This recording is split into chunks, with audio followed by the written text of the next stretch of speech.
Students आज हम learn करेंगे कि प्रिंसिपल को लेटर कैसे लिखा जाता है। तो जहाँ पे लिखिए मैंने एक जो इशू लिया है वो है पोस्टपोनमेंट ऑफ हाउस एग्जामिनेशन, आपको बताने के लिए कि आप चाहते हैं कि आपका हाउस एग्जामिनेशन जो है वो पोस्टपोनमेंट हो जाए, उसको स्थगित हो जाए। तो इसके लिए आप कैसे लेटर लिखेंगे। सबसे पहले आप देखते हैं कि जैसे स्टूडेंट्स आपको पता है कि हम लेटर के टॉप पे लिखते हैं सेंडर्स एड्रेस आता है, जो हम टॉप पे लिखते हैं जहाँ पे आ जाता है सेंडर्स एड्रेस आ जाता है ऊपर टॉप पे। उसके बाद हम लिखते हैं डेट आ गई। तो डेट के बाद आप लिखेंगे द प्रिंसिपल, अपने स्कूल का नाम। जहाँ एग्जाम्पल के लिए मैंने लिखा है ABC मॉडल स्कूल अंधेरी वेस्ट, स्कूल का नाम आ गया। फिर आप लिखेंगे सैल्यूटेशन, सैल्यूटेशन है सर। फिर आप लिखेंगे पोस्टपोनमेंट ऑफ हाउस एग्जामिनेशन। अब मान लो कि आप का ये पोस्टपोनमेंट ऑफ हाउस एग्जामिनेशन आपका इशू कोई और था, तो जो भी आपका इशू है आप उसकी जगह वो लिख देंगे। एग्जाम्पल के तौर पर जैसे आपका इशू है रमिशन ऑफ फाइन, तो आप लिख देंगे रमिशन ऑफ फाइन। जो भी आपका इशू है वो पूरा इसमें लिख देंगे रिमिशन ऑफ फाइन। उसके बाद आप कैसे शुरू करेंगे, the house examination of our school is schedule to begin on 28th of this month.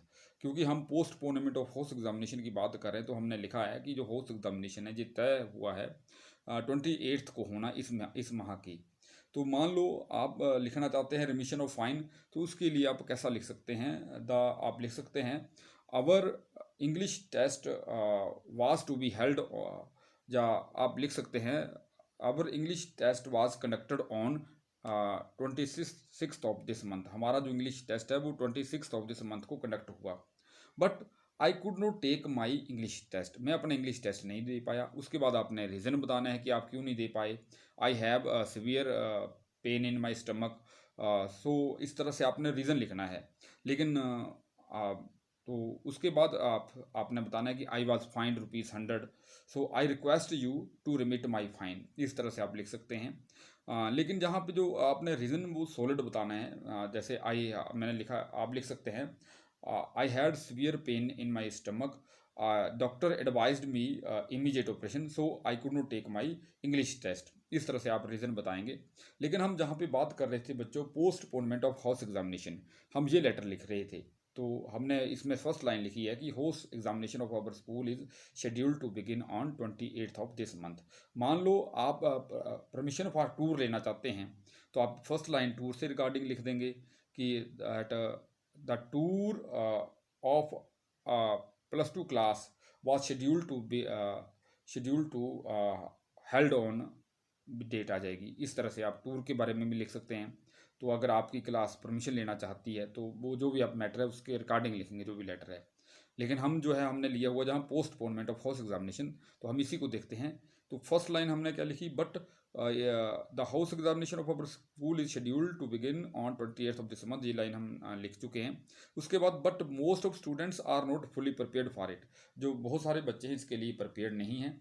There was as you know delay in admission process, आपको पता है due to lockdown period in this year, इस वर्ष lockdown period के कारण admission process में delay हुआ। आप ये कारण लिख सकते हैं, जरूरी नहीं ये कारण हो। आपको जो भी कोई कारण लगता है आप वो लिख सकते हैं। जैसे एक कारण मैं बता देता हूँ आपको, there were as you know, आपको पता है, there was as you know, आपको पता है, most of students were busy for science quiz for 1 month in this year, जो बहुत सारे बच्चे हैं वो साइंस क्यूज में बिजी रहे।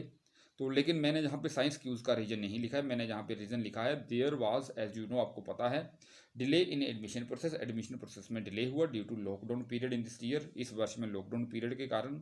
और भी कारण आप बता सकते हैं कि आप क्यों चाहते हैं कि जो आपका हाउस एग्जामिनेशन है वो नहीं होना चाहिए। तो आगे आप लिखिए, एक लाइन है, the syllabi of some subjects have also not been fully covered in the classes, बहुत सारे जो सब्जेक्ट्स का जो सिलेबस है वो भी कवर नहीं हुआ है। तो ये एक सेकंड रीज़न आप लिख सकते हैं। दूसरे बात फिर आपने लिखना है जो भी आपकी रिक्वेस्ट है। So it is requested that the house examination should be postponed for at least 1 month, 1 महीने के लिए स्थगित होना चाहिए।